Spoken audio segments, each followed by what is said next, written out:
Hello, नमस्कार. Healthy life या YouTube चॅनलवर आपणा सर्वांचं खूप खूप स्वागत. आज आहे जागतिक योग दिन.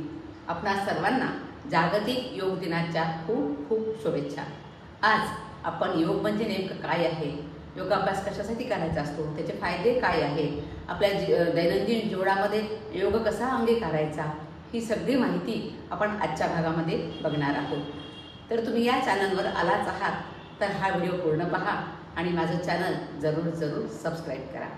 चला तर मग बघूया योगाबद्दल माहिती. आता योग म्हणजे काय, तर योग हा शब्द युज धातूपासून बनला आहे. युज म्हणजे काय, तर जोडणं म्हणजेच एकत्र करणं, म्हणजेच शरीर, मन आणि आत्मा यांचा समतोल साधणं म्हणजेच काय, तर योग.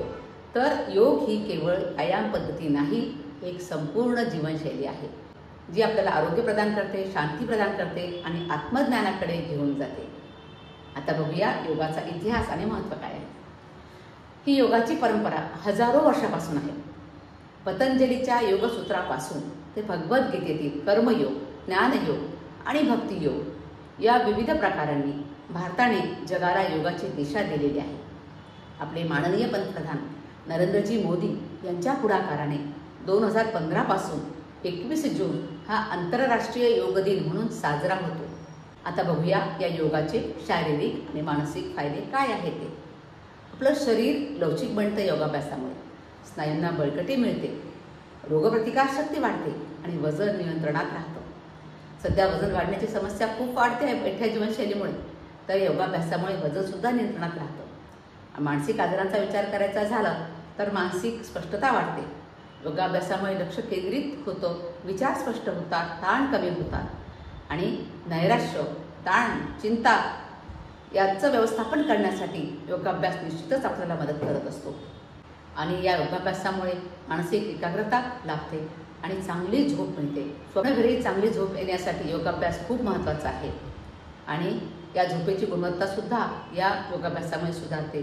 मूड स्विंग्स होत असतील तर मूड चांगलं ठेवण्याचं काम हा योगाभ्यास करत असतो.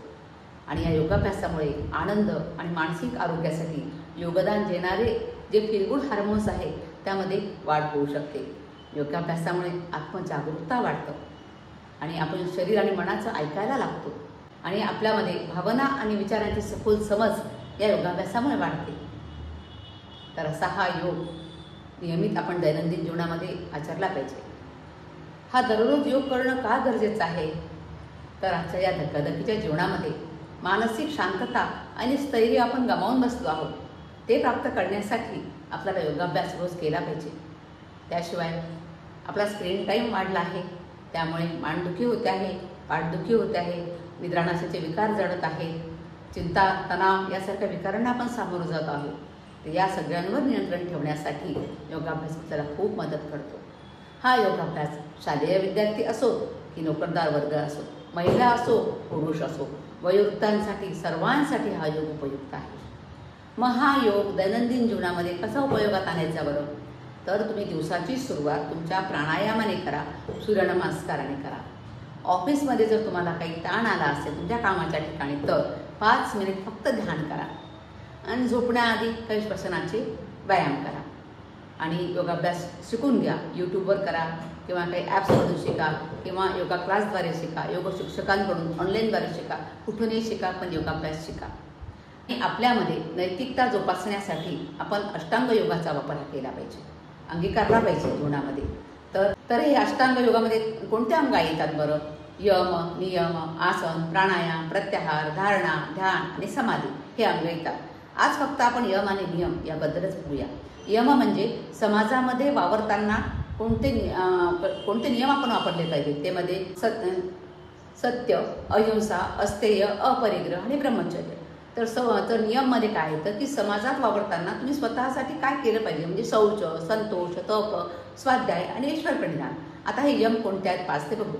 तो आहे पहिला म्हणजे सत्य, म्हणजे नेहमी खरं बोलणं. आहे अहिंसा, म्हणजे कोणाची हिंसा न करणं, काया वाचा म्हणे कोणालाही दुखवायचं नाही. मग आहे अस्तेय, म्हणजे चोरी न करणं. ब्रह्मचर्य म्हणजे सगळ्याच इंद्रियांचा संयम ठेवणं आणि अपरिग्रह म्हणजे अनावश्यक गोष्टींचा संग्रह न करणं. नियम म्हणजे आहेत 5. शौच, शरीर आणि मन स्वच्छ ठेवणं म्हणजेच काय, शौच. शरीराची अंतर्बाह्य स्वच्छता ठेवायची आहे. नंतर संतोष म्हणजे समाधानी असणं. आजकाल कोणीच समाधानी नाही, त्यामुळे समाधानी वृत्ती हरवलेली आहे, तर ती योगाभ्यासामुळे मिळू शकते.